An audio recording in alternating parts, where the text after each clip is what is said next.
Assalamu alaikum, everyone. A'udhu billahi minash shaitanir rajim. Bismillahir rahmanir rahim. Rabbi shrah li sadri wa yassir li amri wahlul 'uqdatam min lisani yafqahu qawli. Allahumma aftah alayna hikmatak wanshur alayna rahmatak ya zal jalali wal ikram. O Lord, open the doors of wisdom and mercy and shower your blessings upon us. Wa sallallahu ala Muhammadin wa ala ali wa sahbihi ajma'in walhamdulillahi rabbil alameen. Ameen. So we're picking up today from the supreme sign, the rays, on page 127. Again, the rays, page 127. We are picking up from in short. In short, the convictions underlying unbelief are then of two kinds. In short, the convictions underlying unbelief are then of two kinds. Excuse me.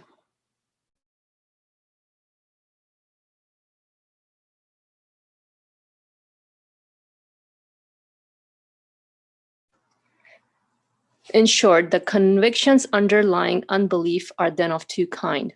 The first pays no regard to the truths of Islam. It is an erroneous admission, a baseless belief, and a mistaken acceptance peculiar to itself. The first pays no regard to the truth of Islam. It is an erroneous admission, a baseless belief, and a mistaken acceptance peculiar to itself. It is an unjust judgment. This kind of unbelief is beyond the scope of our discussion. It has no concern with us, nor do we have any concern with it.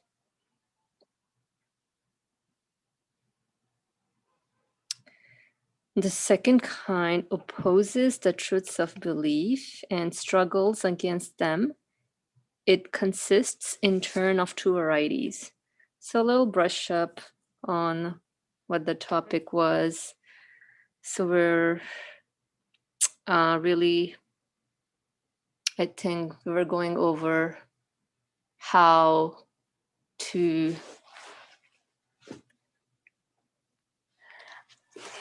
talking about the whole negation part.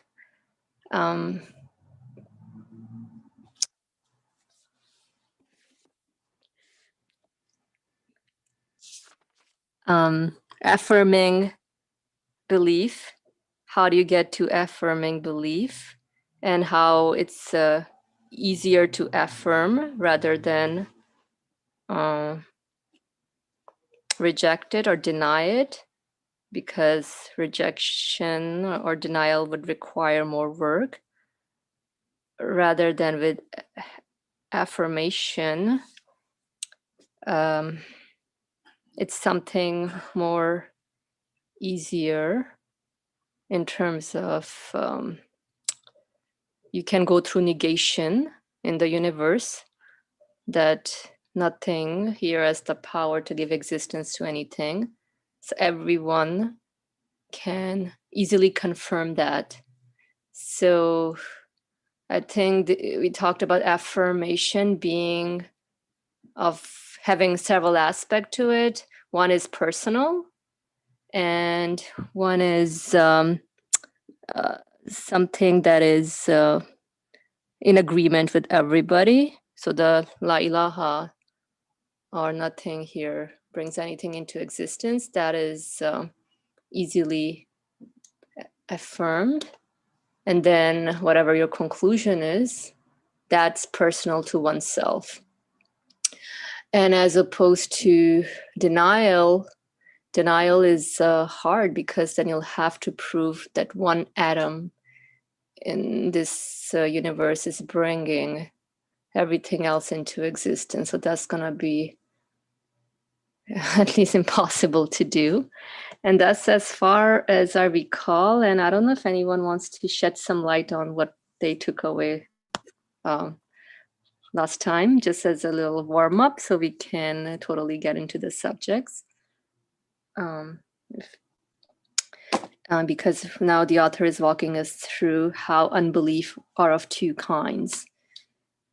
And so the first he's saying is erroneous, baseless, a mistaken acceptance peculiar to itself. It is an unjust judgment. And the second opposes the truths of belief and struggles against them. I don't know if anyone wants to add anything. If not, then we can look into the next page and go from there. Right. So if you can please. Oh, wonderful. Go ahead, Ali Murmur.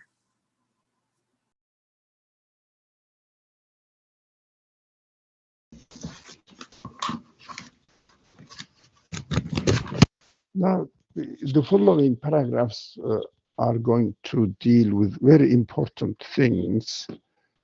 Inshallah, we will concentrate on it. They are very important for us also, what to say against what people say. As you started off, underlying belief are two kinds. Underlying unbelief are two kinds. Two kinds. Now, one is pays no regard to the truth of Islam. Yeah, that is very important. Somebody says, I've been to, I don't know, whatever the country it is, I don't know, something republic, and I went there, this ex-republic. There are the population of this republic are all Muslims. Yeah, okay, they are horrible people. They treat, especially nowadays, it's very common, they treat women very badly, they cheat, etc. And that is why I'm not interested in Islam and I don't accept Islam. But it has nothing to do with the truths of Islam. Truths of Islam, what Islam is based on, what it teaches, but how do people behave, for example, or some other reasons not related to the truths of Islam, negating them. No, we will come there. Now, at this stage, we have to pay attention. If someone says, I don't believe in the religion of Islam because I had a Muslim friend, he was a horrible guy, for example. Now, we say, I cannot prove that you are right or wrong, because you are talking a particular person, nothing to do with me, nothing to do with Islam, the truths of Islam, truths of belief. So that is, the author says, we are not dealing with this kind of people because they have nothing to do with the truths of Islam. The second kind, it says, two consists. That's what we are going to read. Now, let's see, what are they? Then accordingly, we will try to understand. Thank you, inshallah. So let's move on to the next page, page 128. The first is non-acceptance. It consists simply of not consenting to affirmation. It consists simply of not consenting to affirmation. This is a species of ignorance. There is no judgment involved, and it occurs easily. There is no judgment involved, and it occurs easily. This is a species of ignorance. It too is beyond the scope of our discussion. The second variety is acceptance of non-being. It is to consent to non-being with one's heart, and a judgment is involved. It is a conviction and a taking the part of something.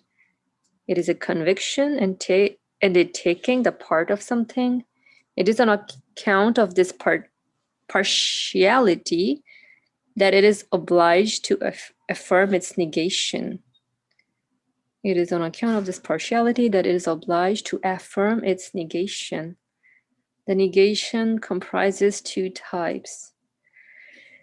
The first type says, a certain thing does not exist at a certain place or in a particular direction. a certain thing does not exist at a certain place or in a particular direction, this kind of denial can be proved, and it lies outside of our discussion. This kind of denial can be proved, and it lies outside of our discussion. The second type consists of negating and denying those doctrinal and sacred matters, general and comprehensive. The second type consists of negating and denying those doctrinal and sacred matters, general and comprehensive, that concern this world, all beings, the hereafter, and the succession of different ages. This kind of negation cannot in any way fashion, this kind of negation cannot in any way fashion be substantiated. This kind of negation cannot in any way fashion be substantiated. Not in any fashion be substantiated. Thank you. This kind of negation cannot in any fashion be substantiated, as we have shown in the first matter. As we have shown in the first matter, for what is needed to substantiate such negations is a vision that shall encompass the whole universe. For what is needed to substantiate such negations is a vision that shall encompass the whole universe. Behold the hereafter and observe every aspect of time without limit. Okay. Ooh, should we continue or should you want to stop a little bit? Because this is a lot of... Yeah, so let's discuss this maybe a little bit. Yes. So here he's talking about the first second, right, before he goes to the two negation comprises. Mm-hmm. So he's saying the second negation is basically the acceptance of non-being. So there's a judgment involved here that I, with my heart and I'm convinced that this something that is unbelief is what is right, or this something that is not true to be true, based on a judgment. I'm taking a stand and I'm convinced about it.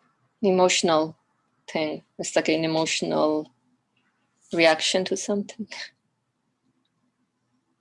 It could be based on some feelings, or it could be based on the emotions. But again, it's a non-existing thing, which in reality does not exist. So which is something, I know it's a hard thing. So you're cheating yourself, basically, as in cheating your human side. Yeah. So that's why you're saying it's a judgment. Okay. So a conviction and taking that part of something, on account of this partiality that is obliged to affirm its negation, on account of this partiality and taking the part of something. Yeah, I don't know what that taking the part of something. That it is obliged to affirm its negation. Conviction, taking the part of something. What is part? So basically taking a stand on that particular idea of non-being. And on that, basing the things on. So perhaps maybe the first type is, hey, show me God, right? Because it's saying this kind of denial can be proved and it lies outside of our discussion. Maybe a certain thing does not exist at a certain place or in a particular direction. So if my concept of God is so we're talking about this. Sort of, if I don't look at the universe as something dynamic coming into existence all at once, if I think that existence is just a sequence of events, then that's I don't know, can be proven easily. But I don't know, I'm just making some just thoughts. Okay. I think Brother Ali had his hand up. Oh yes, thank you. Oops. Go ahead, Brother Ali. Now let's go back to the second kind.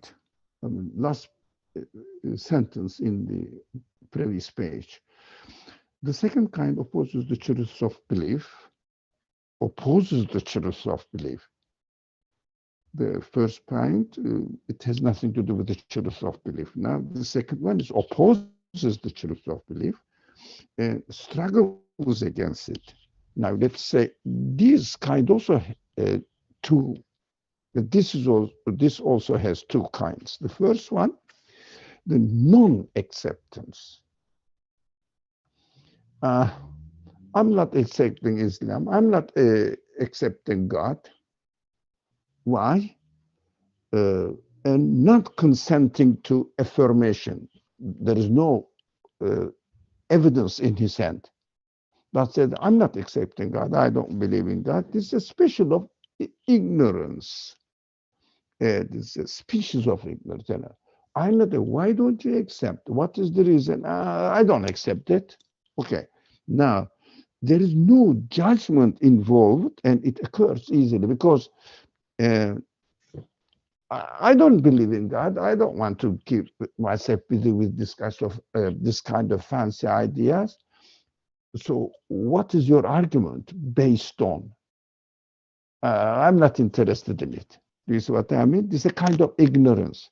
So, there is no judgment there saying that this formula is wrong because of this. I reject the formula, it doesn't work. And here is the reason. There is no such judgment in the second as well.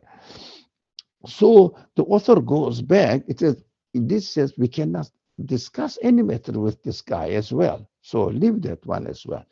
The negation comprises two types. The first type says uh, a certain thing doesn't exist in a certain place or in a particular direction. For example, this kind of denial can be proved, and it lies outside of our discussion because, for example, it says, I don't see any God in the universe, right? That is a negation. So I don't believe in God. What did he say? No God in the universe. Okay, well, I agree with you. Although he says, I don't believe in God because I don't see any God in the universe. I say, look, I don't believe in God. That is what something separate that we can decide, we can discuss. But the second sentence you said, there is no God in the universe. Yes, I agree with you. So why do we argue? There is no God in the universe. I say the same thing as well as a believer in God. So we cannot discuss with this matter as well. So also the author says this is also outside of our discussion.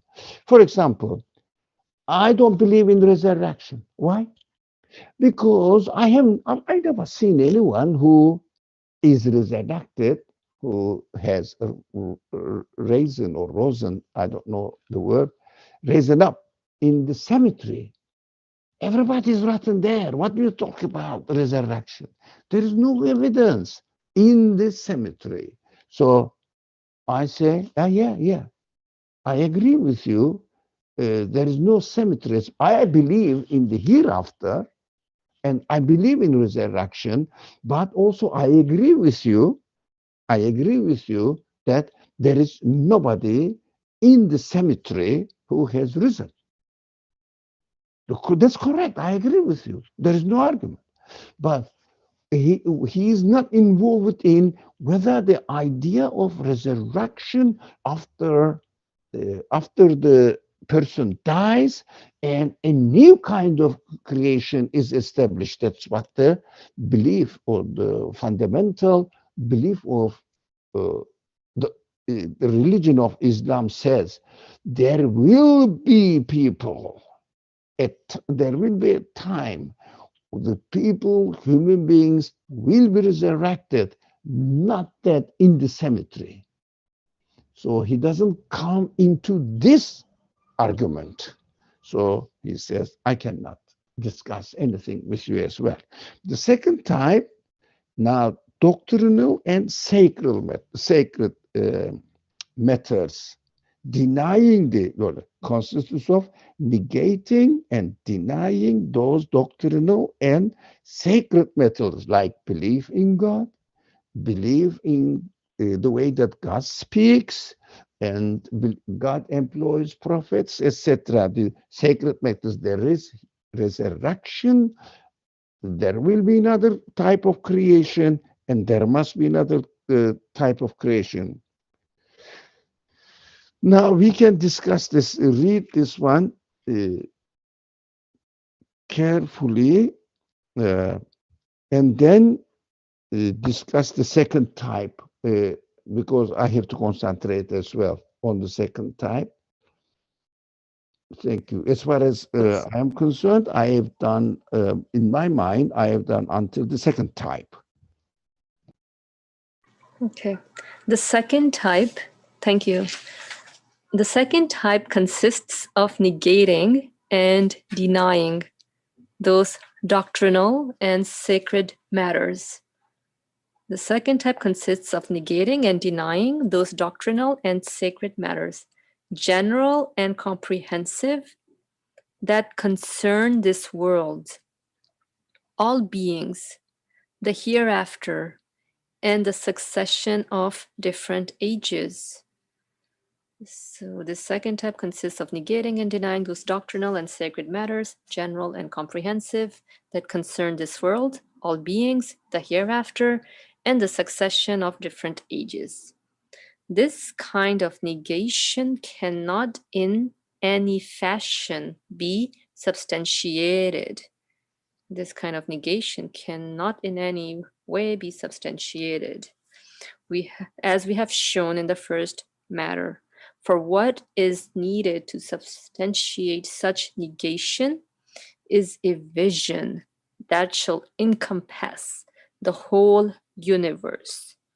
What is needed to substantiate such negations is a vision that shall encompass the whole universe. Behold the hereafter and observe every aspect of time without limit.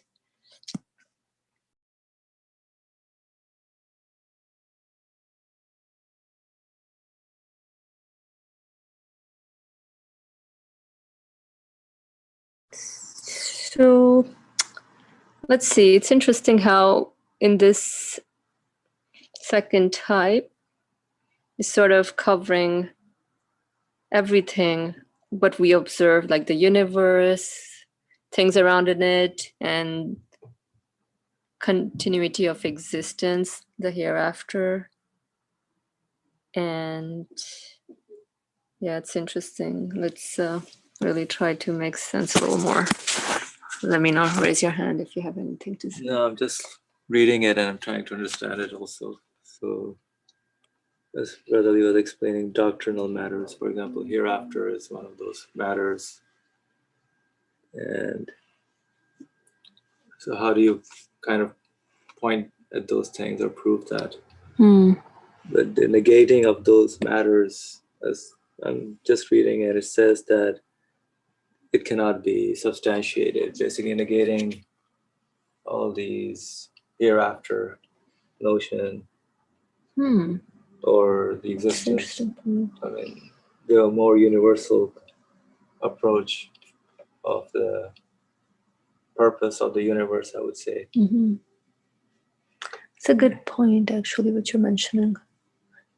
No, I'm not saying anything. I'm just reading this.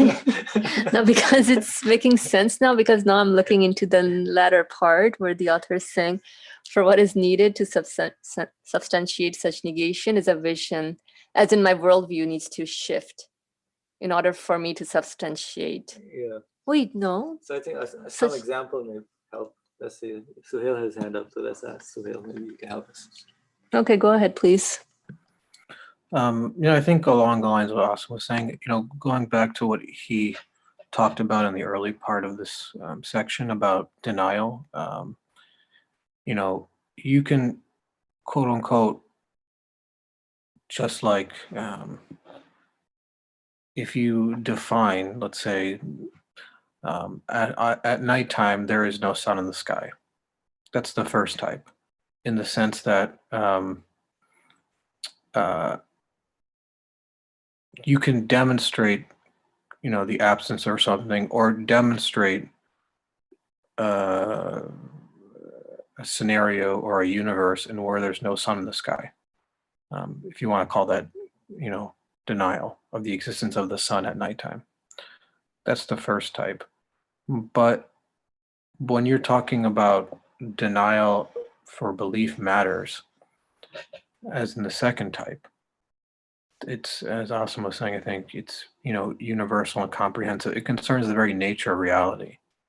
There's no place you can point to in the universe and deny it per se. Because you are trying to negate an idea or a worldview about the nature of reality. It's something that doesn't concern the physical world necessarily. It's your interpretation of what the physical world means. And that's why such negations is a vision. For what is needed to substantiate such negations is a vision that encompass the whole universe, behold the hereafter, and observe every aspect of time without limit. In that, to negate resurrection, you need to negate not only the universe, past, present, and future, as far as it expands, or as far as it is, but then also to negate what the resurrection points to, is the hereafter. You actually have to behold the hereafter and negate, or in other words, show that it doesn't exist as well. So that in and of itself is impossible, fundamentally, because you can't bring any evidence for it whatsoever. And so that's kind of what he means by denial. I mean, I think somebody may say like, okay, well, it sounds like you're affirming the existence of the hereafter by what I mean to say is you are saying that just because I can't quote unquote prove the non-existence of the hereafter means it exists. But the point that is missing in that statement is that you affirm the necessary existence of the hereafter by pointing to this world. So you use a particular example in this world, let's say the seasons or, vegetation, trees, for example. Point to that to speak about the hereafter, or point to, every new moment is given existence. Point to that as, or you use your sort of eternal expectations. Point to that as pointing to the hereafter.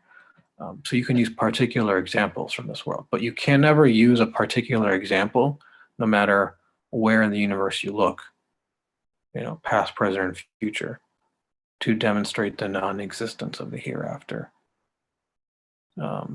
And to do that, you would have to actually behold the hereafter, which is in itself a contradiction, because if you beheld the hereafter, then you couldn't deny its existence. So, in other words, denial is impossible.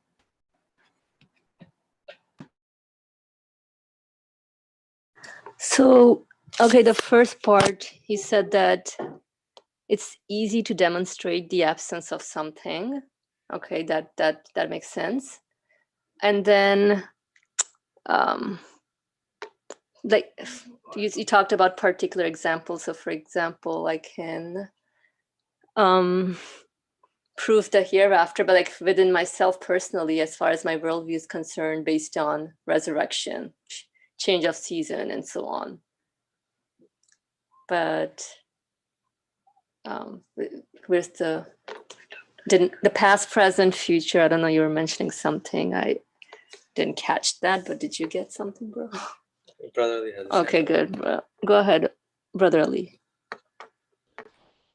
As an addition to what Suhail said, it was a good point.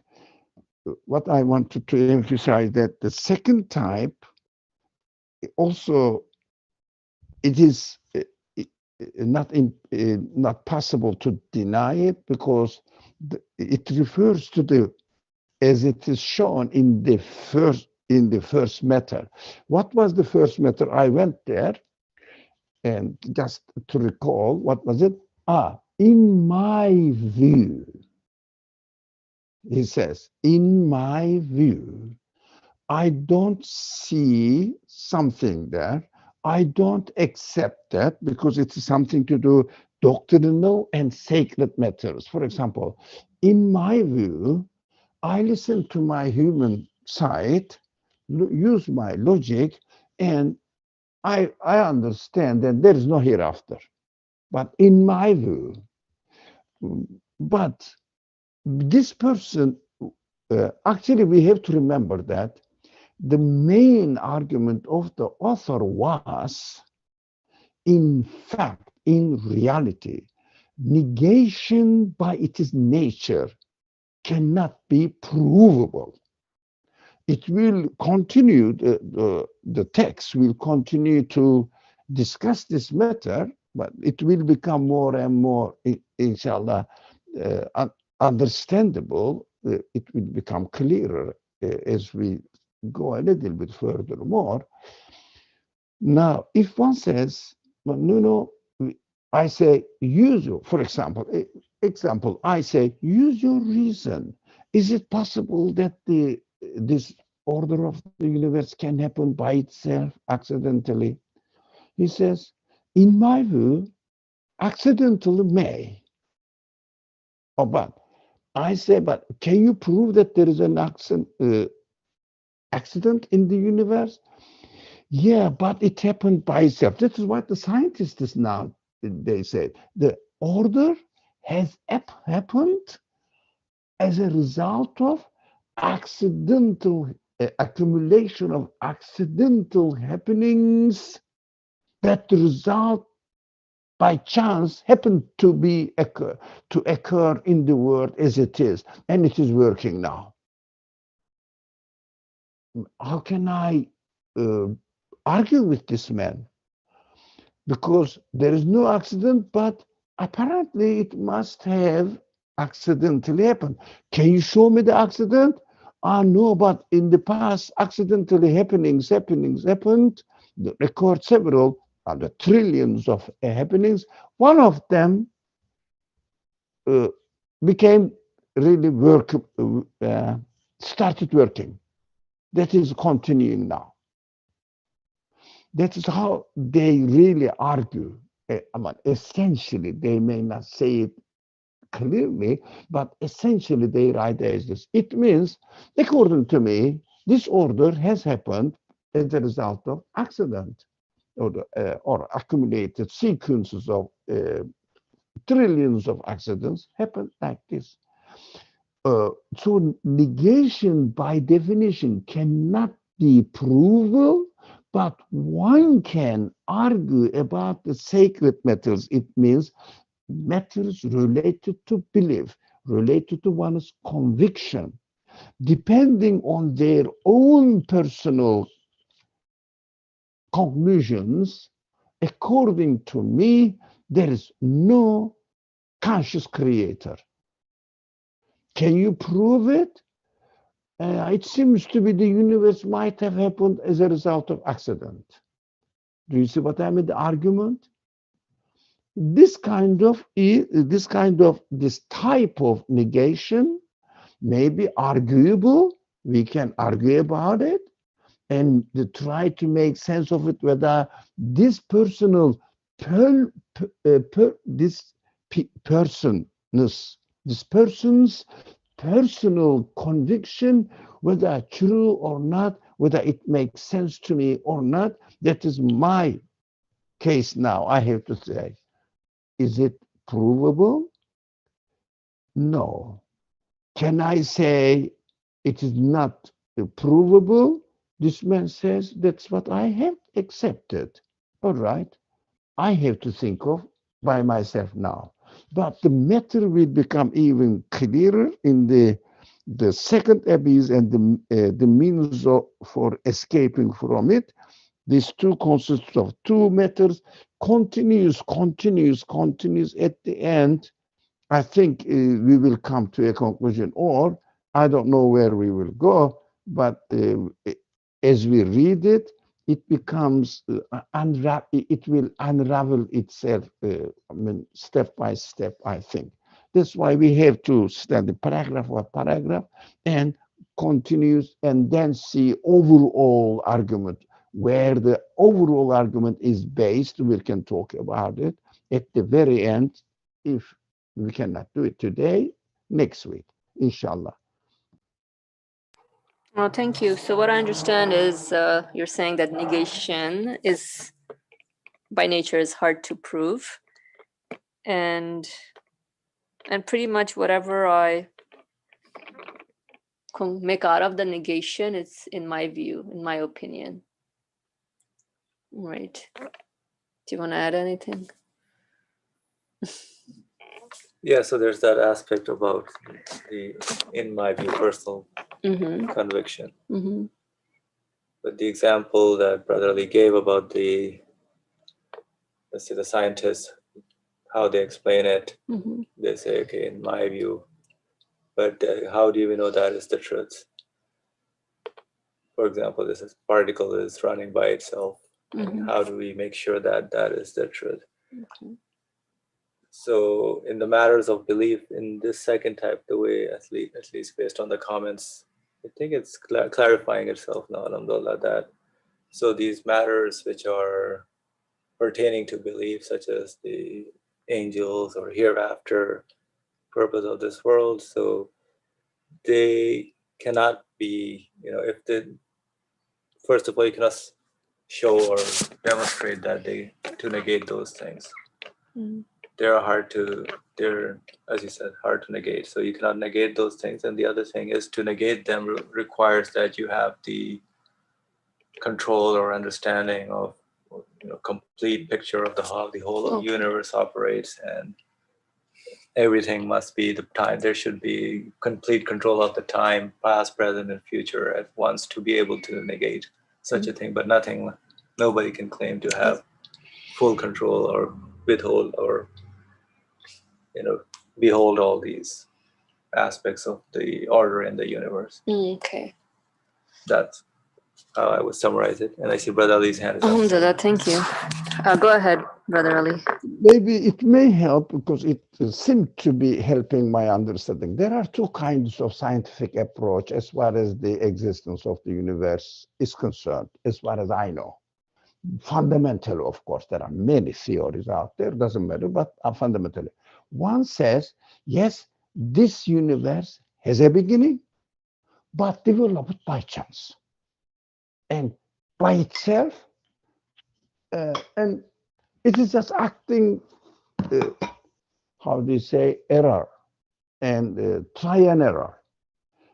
Try and error, especially I think Suhail may say something to us about what is going on in DNA.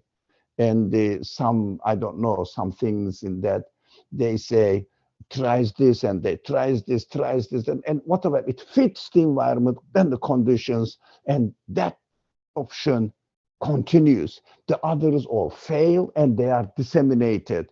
Natural selection, they say, but I don't know how they explain in detail. But this is also accidental as far as their argument is concerned, based on accidental trial, not a knowledgeable one. Let's say this one, natural selection and survival of the fittest. Yeah, that's the term they use. How it is happening? Why natural selection? They say, this is how I feel. Look, I see that something is going on here. For example, let's say the wind is moving this way and this way, and accidentally brings a letter and puts it into my book and makes a meaningful sentence there, for example. So, because it is, I cannot prove it. It's happening here in front of me, but they say it might have happened. It must have happened in this way. That's why the order exists now. That is one way of approach. The other is just that they just say the matter itself is eternal, infinite. Well, can you prove it? Oh, it must be. That's it. In my view, matter is eternal. There is no need for a creator or for an initiator, for an originator to give an existence to it. It is eternal. Look here, it is continuing, as I say. In my view, it is eternal. Can you prove eternity in the universe? No. I mean, this is something to do with the belief matters, but these are all personal opinions. They are not proven. But of course, we will come to how about us? Of course, that's why uh, I am waiting to read the further arguments and then come to a general conclusion now, how the author is establishing it is argument. So uh, I have to consult my own self because it's something to do with belief matter. It means believing in an author of a book. Somebody says the letters happen to be accidentally like this and made a meaningful sentence. Somebody says, in my view, it may happen. I say, no, in my view, it doesn't happen. But I can prove it logically. But this person who claims that, that is the difference. I am jumping actually to the conclusion as a uh, guess. Guess. I think it will come up to this end. I can prove it logically, but the person who denies, they cannot prove it logically. They say a kind of surmise, a kind of conjecture. It must have happened in this way that the order happened. I can prove it logically. I can prove it logically for myself. Whoever is ready to accept this logic, then they can confirm it or accept it. Whoever is not ready to accept it and then confirm it, they say, in my view, accident may result in order.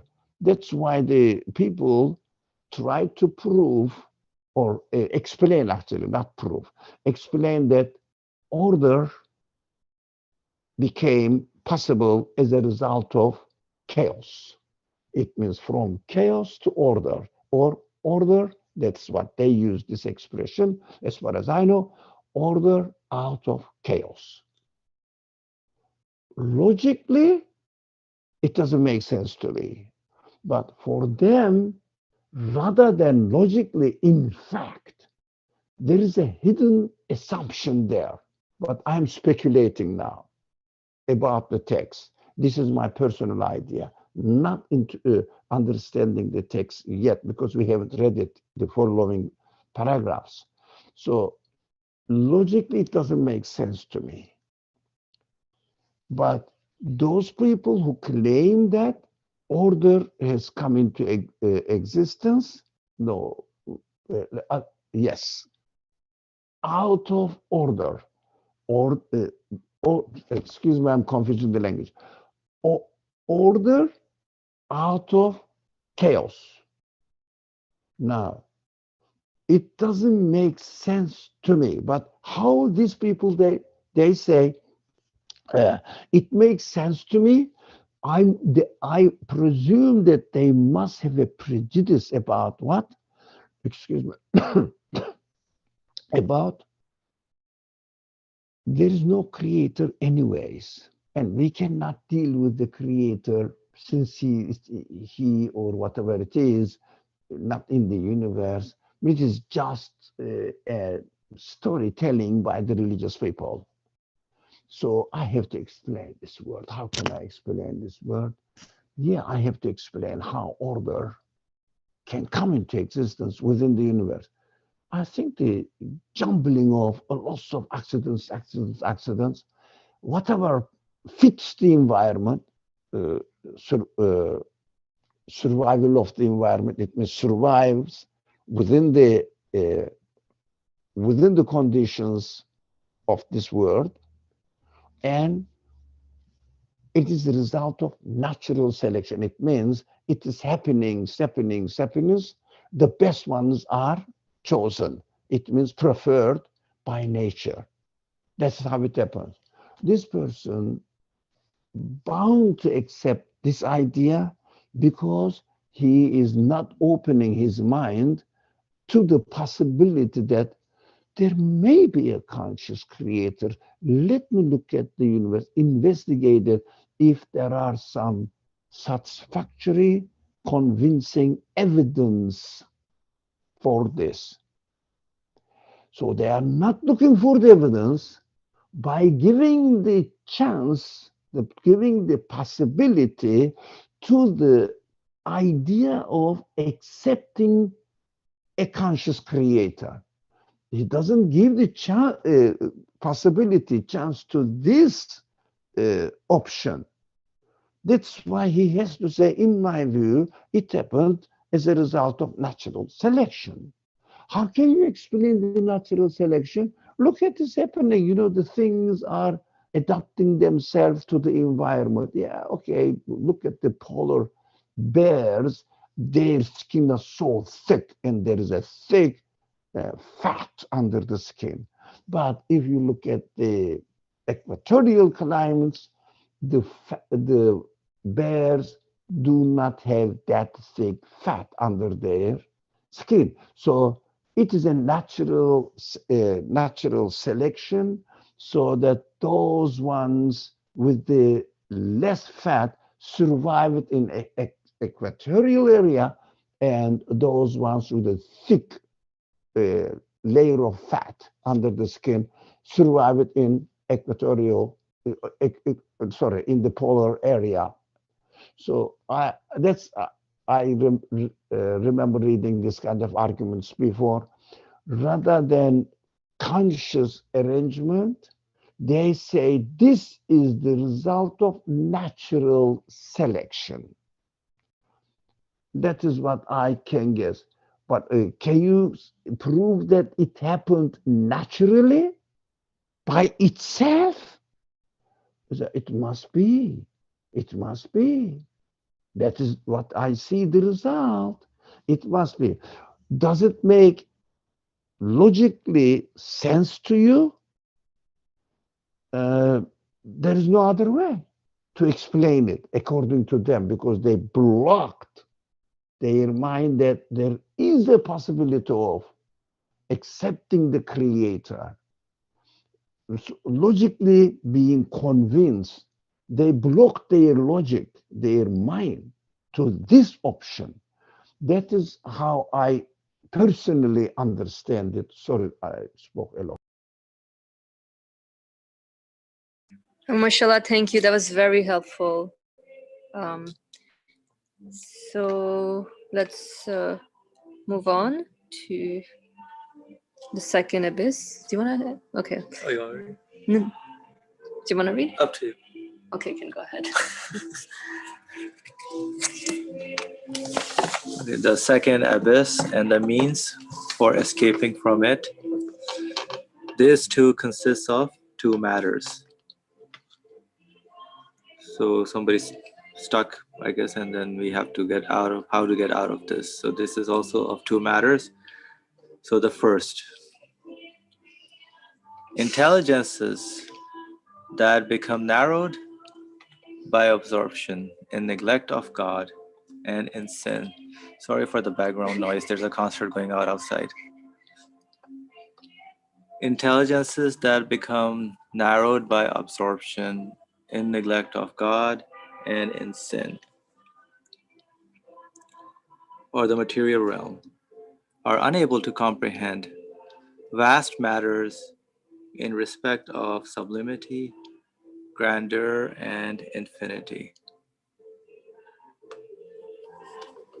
Of course, because they're absorbed in materiality or just in their own different world, grandeur, infinity. Hence, taking pride in such knowledge as they have, they hasten to denial and negation. Since they cannot encompass the extremely vast, profound, and comprehensive questions of faith within their straightened and desiccated intellects. Since they cannot encompass the extremely vast, profound, and comprehensive questions of faith within their straightened and desiccated intellects, their corrupt and spiritually moribund hearts, they cast themselves into unbelief and misguidance and choke. Okay. And then I think that's pretty, makes sense actually, this paragraph.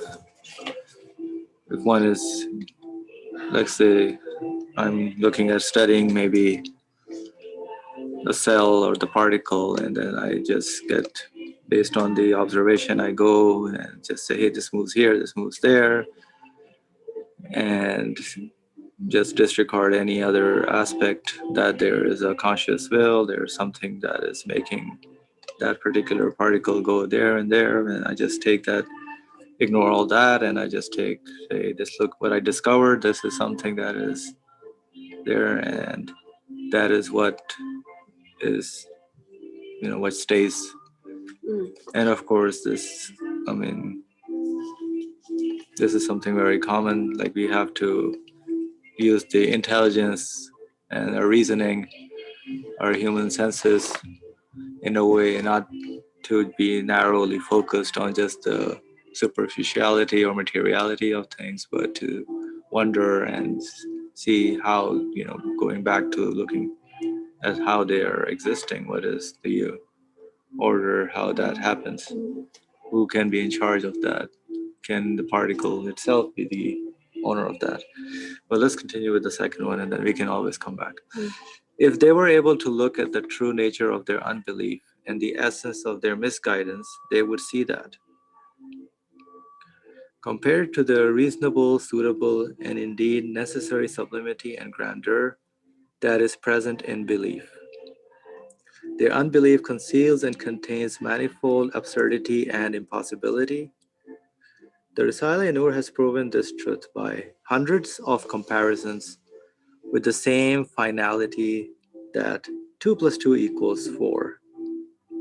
For example, one who does not accept the necessary being, the pre-eternity and the comprehensiveness of attribute of God Almighty, the comprehensiveness of attribute of God Almighty on account of their grandeur and sublimity, may from a creed of unbelief,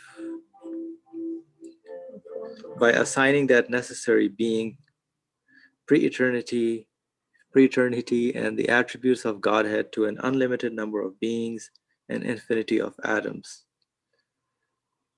Let me read that again. For example, one who does not accept the necessary being, the pre-eternity, and the comprehensiveness of attribute of God Almighty, or the attributes, on account of their grandeur and sublimity, may form a creed of unbelief by assigning that necessary being, pre-eternity, and the attributes of Godhead to an unlimited number of beings, and infinity of atoms. So the atoms, or as many as the atoms, each one possesses all those qualities by themselves. That's what may happen. Or like the foolish sophist, I guess.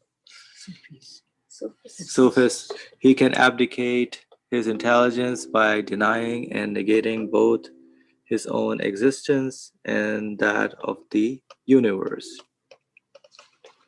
So he can abdicate his intelligence by denying and negating both his own existence and that of the universe. Thus, all the truths of belief and Islam, basing their matters on the grandeur and sublimity which are their requirement,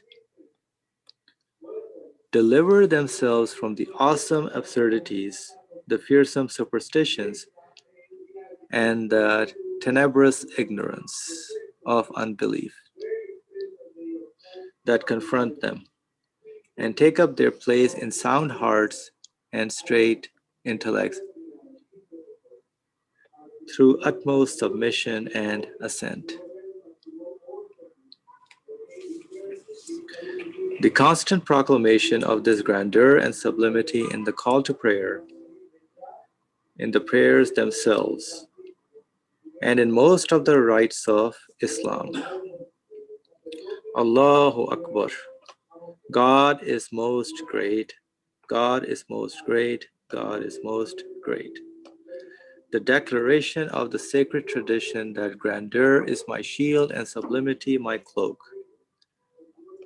and the statement of the Prophet, peace and blessings be upon him, is most inspiring communing with God in the 86th part of Joshan al-Kabir.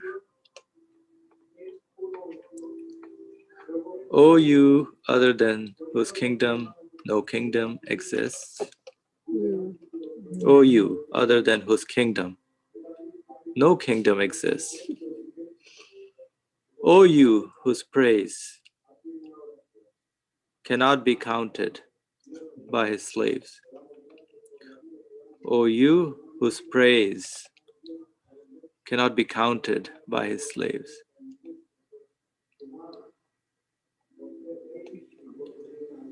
So innumerable, uncountable praises belong to him. O you whose glory cannot be described by his creatures. O you whose glory cannot be described by his creatures.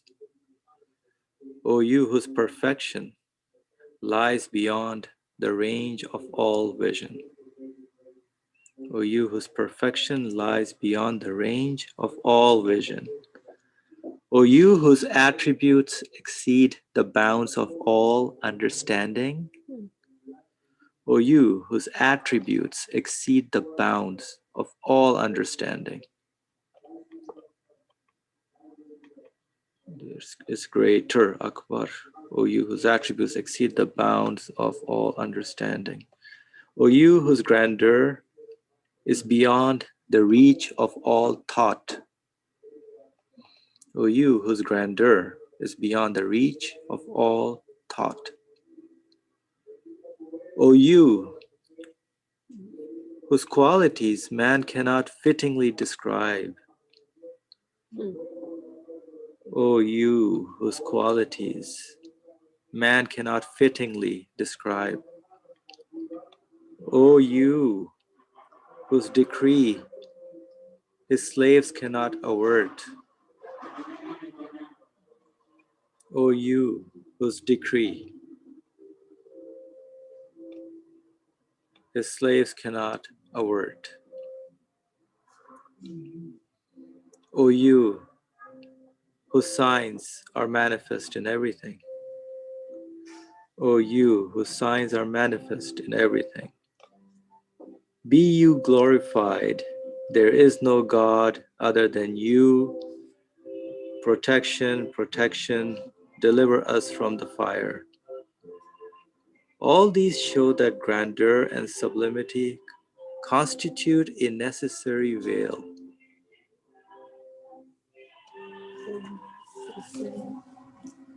All these show that grandeur and sublimity constitute a necessary.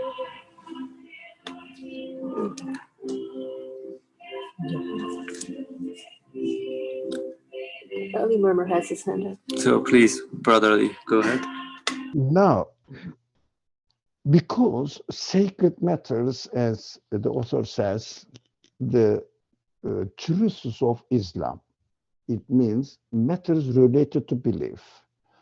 Belief is by definition in ghaib. What does it mean?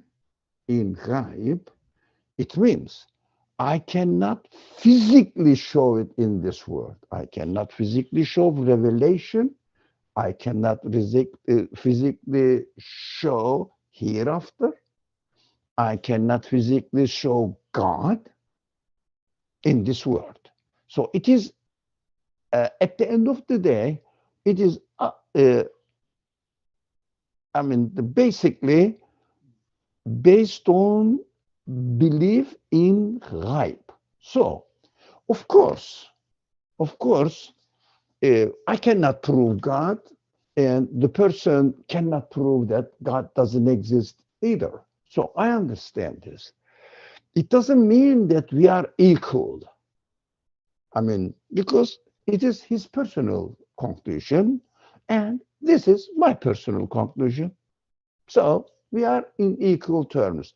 The author says, look, we have to be careful. Any matter related to belief in ghaib is beyond the comprehension of human capacity, but at the same time, intellect forces us to choose this way.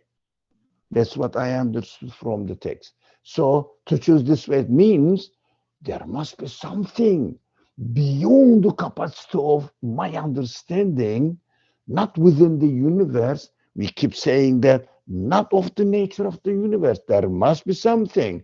I cannot show it to you here by bringing it in a big truck or I don't know ship. So I cannot show it to you, but use your intellect.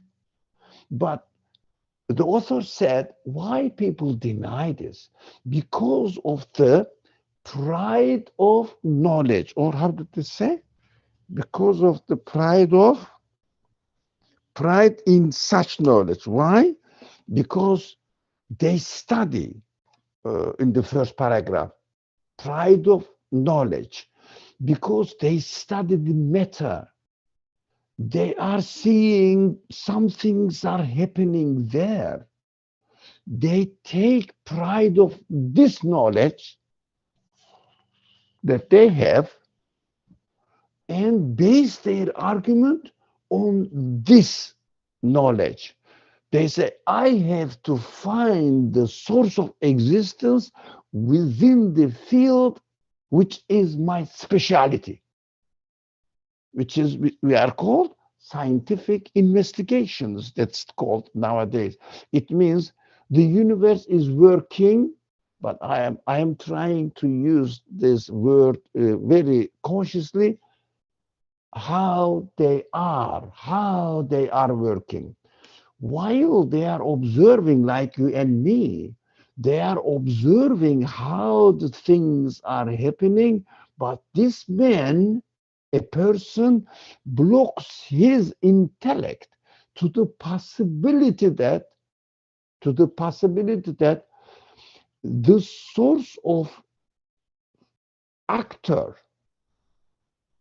functioning in this, how the things are working in this chain of things are working. The author says because they block the possibility that this cannot happen by itself, so I have to go beyond the limitations of the universe. It means beyond the limitations of this matter, because logic says I cannot see any power in matter. Logic says I cannot see any knowledge in matter. I cannot say, logic says I cannot see any will, choice, power to choose in matter. So if there is no power, no knowledge, no power of choice, etc., follow the future, knowing the future and the past and the future, what does it mean? That there must be a source consciously organizing this event, creating it within an order as he chooses, as the source chooses, and gives existence to me that I am seeing what he has chosen in this world. That is intellect says. The other one says, no, no, no. There may be a will. How do you know? In the atoms, because atoms and electrons are communicate because they act in harmony with each other. They say they communicate with each other. That is interpretation, personal interpretation. How do you conclude this? They say the electrons are communicating with each other. If you move this one, the other one also moves somehow in parallel with this.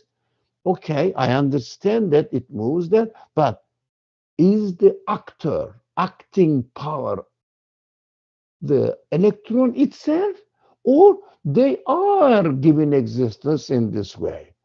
Because they cannot, how do you say, comprehend the absolute one, absolute being who is not within the universe. It means not of the kind of the universe. They ignore this possibility because it is not of the nature of this universe. The main reason is the pride of knowledge about how the things are happening. They get there. But the conclusion that they are happening by itself, they are happening naturally, they are happening accidentally, these are their personal interpretations. Do they prove that there is accident out there? No, it is just a personal assumption. Do they prove that there is such a thing which is called nature within the universe operating to control the matter? No, it is just what the people assume. There must be something within the universe, but there is no sign that these qualities can happen within the universe. They cannot prove it, but because they don't use their free, unbiased thinking capacity, which is intellect, freely and coming to the conclusion saying that since there is no quality of such qualities, knowledge, power, will, etc., qualities in matter, because matter has no such thing. Even human beings have this, but they are given. I'm not producing knowledge within myself. I am not the one who produces free will within my power, although my free will is totally subject to the order of the universe, and atoms are totally subject to the order of the universe, and they cannot be the source of the order of the universe. This is an intellectual conclusion. But at the end, the bottom line is this: belief is a matter of one's conviction, but without any bias idea. And intellect understands that there must be an omnipotent, omniscient, absolute source of existence, the creator, which is not describable within the conditions of this universe. And this is what matter is all about. This is what belief is all about. Belief in ghaib. That is what the author, consciously brought the subject to God is the greatest. And the section has taken from a certain prayer, which is narrated as a hadith. Okay, it says the intellect cannot comprehend it, and his signs are everywhere. This absolute one attributes. His attributes exceed the bounds of all understanding, all beyond the range of the vision. Yeah, we have to be open to the possibility that the source of existence of the matter cannot be the source, cannot be the matter itself. Ultimately, everything boils down to this point, as far as I understand. Matter cannot be the source of existence of itself, because matter has no quality to do anything, to choose anything, to know anything, let alone all the complications which work perfectly within all the entire universe, perfectly. So that is what we are required to use our intellect as far as belief in ghaib is concerned. Not physical demonstration, but intellectual demonstration, logical, look for the logically whether the conclusion makes sense or not. Otherwise, I cannot prove God within the universe. They cannot prove that matter has any quality to be the source of their existence and the source of the qualities of their existence. All the qualities perfectly acting as if they know, as if they choose, as if, but they have no quality. So we have to bear in mind that although both sides says, according to my understanding, one side limits his possibilities to only where their speciality is, which is matter itself, and taking pride of their knowledge how the matter is acting not by itself. They cannot prove it, but they cannot also uh, deny that I, I, I proved that it is happening. They cannot say this. They say it must be so because uh, there is no possibility of accepting the creator of the universe, the absolute being. So if someone blocks this blocks his mind to accept and or at least take into consideration of this possibility, if someone blocks his mind to this possibility, he is bound to deny the belief matters. But the author says, think about it, because belief matters are related to the reality of an absolute being. That's what I understand from Allahu Akbar. An absolute being, which is cannot be describable within the conditions of this universe. But the universe witnesses to it, as the section says, the last section says, or you whose signs, look, whose signs, not whose physical being, whose signs are manifest in everything. Look, logically, conclusion, this intellect works in this way, but for his existence, the signs are in everywhere. You can find it. If you want, if you don't block your mind, it means if you don't have a bias understanding, just open-minded.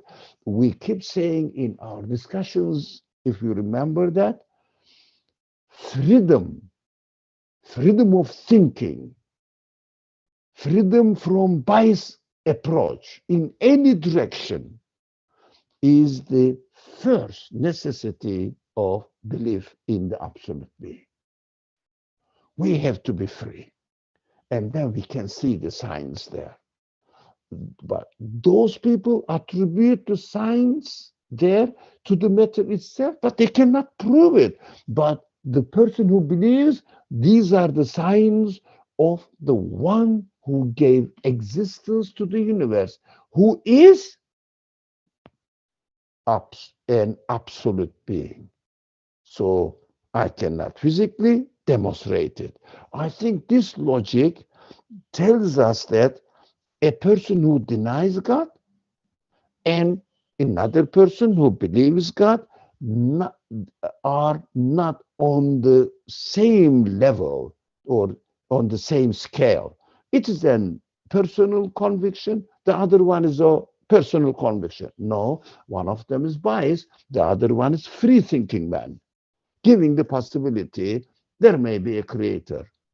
But then think about it, look at the universe. The universe is full of everything in the universe is full of the signs everywhere in every action in the universe. And you will be convinced with your belief. Thank you. Alhamdulillah, thank you, Brother Ali. So that, okay, so we have, can we go to the next page? Of course. This is the next page. Uh-huh. All right, so we have a few minutes, so let's maybe start maybe one or two paragraphs here. Yeah. The supreme sign, the observations of a traveler questioning the universe concerning his maker. The observations of a traveler questioning the universe concerning his maker. See, all the signs are available in the universe. So, in the name of God, the merciful, the compassionate, the seven heavens and the earth, and all that is in them, extol and glorify Him, and there is nothing but glorifies Him with praise, but you understand not their glorifying. But you understand not their glorifying. Indeed, He is the most forbearing, most forgiving. From Quran chapter 17, verse 44. Very, very quickly, I can say, look, we are going to see the signs now. As the introduction brought to us there, we are going to see the signs, not the physical existence of God, but signs. So we will use our intellect to see the signs, whether it makes sense or not. But for the unbeliever or denier, they don't look for the signs. They say, what is happening here? It must be originated from here itself. But is there any quality demonstrating that this is happening, or this is originated from the matter itself, what the matter is seemingly doing? There is no quality there. So what we see, since matter cannot have design within itself, so but the action is there, quality is there, so this quality must be from a source which is beyond the or which is not of the nature of matter itself. Like the painting, when you look at the painting, you see that there are signs of art, beauty, etc., design, perspective, whatever. You see quality in the painting. You look at the paint, and the paint cannot do it. Paint has no quality of art, quality of creating, quality of choosing anything, the power, anything. Just it is put there. That's why it's there. You say there must be. Let's assume that we are in the pain. We are the part of the pain now. As an intelligent being, as we are at the moment now, looking at the pain, we say logically, so intelligent because we have been consciousness, we have been given consciousness, we have been given reasoning. I say, look, what is happening here cannot be driven, cannot be originated from the particles of the pain. So we say there must be something which has given existence to this painting. And that is what belief in ghaib, although the painter is not within the painting. That makes sense. Intellectually, that makes sense. But those people who study the painting as if it is the result of the actions, something happened from the originating from the atoms or particles of painting. They say, look, it must be originating from it. I don't know how, but it is how it is happening. That's what the most stupid people said, among them, which is called the sophistry. The universe is eternal by itself. It's just sophistry. Sophistry means really absurd things, claiming and throwing away, and no one can prove it. No one can disprove it either. So they can just make up something. But it doesn't make sense. But well, I don't know. It doesn't make sense to me. That's it. For example, in our discussions, we always keep saying that what is nature? Please define it to me. What's this thing itself? But I'm questioning how the thing itself came into existence. You say this is the nature. What does it mean? Oh, human beings are puzzled there. So we have to be careful that all the book, the rest of the book, is the interpretation of Allahu Akbar. And we will see the signs of Allahu Akbar. Believe in ghaib. Believe belief means accept accepting the necessary existence of ghaib. That's what we have to be very careful. We are going to talk about ghaib, but this ghaib, how are we going to talk about this ghaib? The signs of this ghaib manifesting itself, themselves, in the matter. That's what we are going to investigate step by step, signs of the ghaib, which is actually the last word, last sentence. All these show that. Go back one page, please, before. Yeah. This is the last sentence at the very end of it. It was very interesting. So it is an introduction to the supreme sign itself. Sign. Yeah. All these show that grandeur, it means absoluteness, and sublimity, absoluteness, in other word for it, constitute a necessary what? Veil. What is veil here? Not veil in the mind, in the intellect, in the reasoning quality of human beings, but it is a veil for the eye, for my ear. It means my body, but my intellect, my consciousness, my conscience, human reality, it is not a veil. The universe is not a veil. The universe doesn't constitute a veil, but for my eye, for my physical body side, universe is a veil for the absolute being, but not for my mind, for my intellect. We have to be very careful to make the distinction between what I sees, what intellect, what reasoning sees.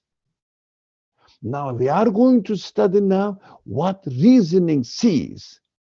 So this reasoning looks for what? Signs for the absolute being. Allahu Akbar. God is beyond the limitations, the nature of the created beings here. So that was when you read the supreme sign, I said, oh, it is something to do with the conclusion of the previous introduction to the subject. Yeah, Allahu Akbar. Yeah, interpretation of Allahu Akbar. That's my conclusion. Okay. Thank you so much, Brother Ali. This was very helpful. And I think it's a good idea to start the supreme sign next time. There's no rush. And so this last statement from the author, all these show that grandeur and sublimity constitute a necessary veil. So pretty much everything in creation is a sign. So these signs are, they point to an absolute source, but these signs are just like the veil. And so that is, no? No, because signs are not the veil. Signs are for intellect. Because this is a sign of the absolute being, eye and ear and my hand cannot see it. That's why veil for physical evidence. But signs are the opening, if you like, window, opening for intellect.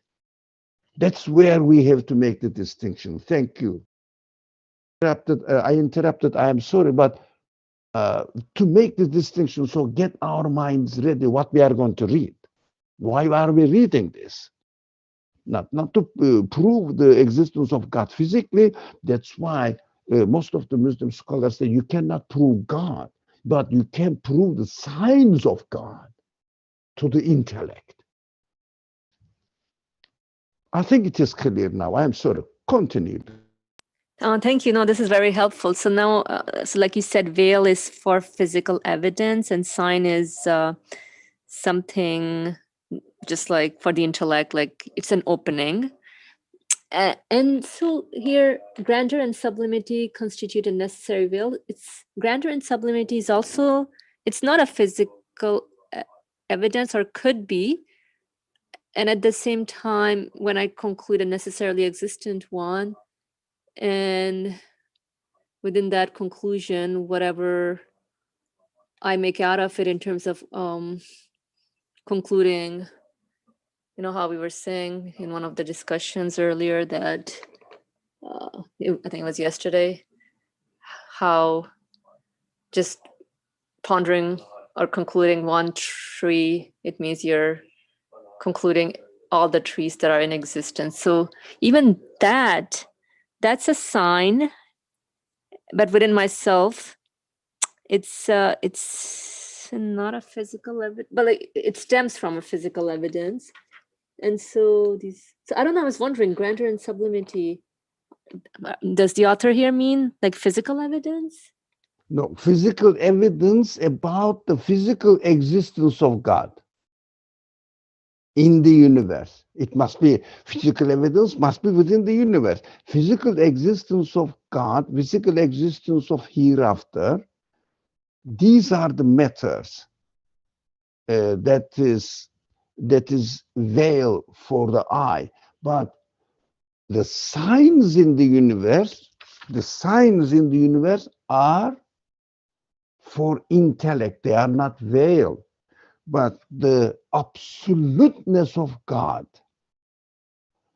becomes for the absolute. Now, let me start from this. The universe itself is a veil, is a matter, not with the signs in it. No. The matter itself. Remember the painting? The paint itself is a veil, for the painter. But all the qualities manifested on the painting are signs to the necessary existence of the painter. If it helps, I don't know. But if not, we can talk again about the nature of signs, what signs mean. Like the signpost, think about it, like the signpost. As you are driving, it says, go to, for example, this goes to, I don't know, Chicago. All right. This road goes to Chicago. There is a signpost there, writes on it Chicago and a sign arrow. Now, it says Chicago. Is it Chicago? No. Can you see Chicago in the signpost? No. But what you can understand, the sign says this way goes to Chicago. It makes sense for intellect. But those people who are looking in the matter itself, and they are proud of their knowledge of matter, they are experts on studying the signpost itself. They say Chicago must be somewhere here. Do you understand this very simple analogy? Chicago must be somewhere here in the signpost, because it's the signpost here. But for the intellect, if you use your intellect with an open mind, not biased understanding, with a free thinking, your consciousness, your reasoning, everything, your feelings, everything, you see that this is just a sign letting me know which direction I should take. Now, the universe is a veil, painting is a veil for the artist, universe is a veil for the absolute being. Absolute is not of the kind of universe, but universe includes in every part of it signs to the necessary existence of absolute. The painting, every particle of paint points to the necessary existence of the painter, not of the nature of painting itself. Something completely different. Somebody has a completely different type of existence. It is just, as far as the painting is concerned, painting is the analogy, don't forget, painter is an absolute being. I mean, this analogy, not the painter itself, absolutely, it's a created man, but it's an analogy. I think it makes sense now. Thank you. Thank you. Yes, alhamdulillah, it makes sense. All right. We're going to end here for today. Thank you, everyone, for joining in. Bismillah ar-Rahman ar-Rahim. Subhanaka la ilma lana illa ma 'allamtana innaka antal alimul hakim. Glory be unto you. We have no knowledge save except that which you've taught us. Indeed, you are all knowledgeable, all wise. Wa akhiru da'wahum alhamdulillahi rabbil alamin.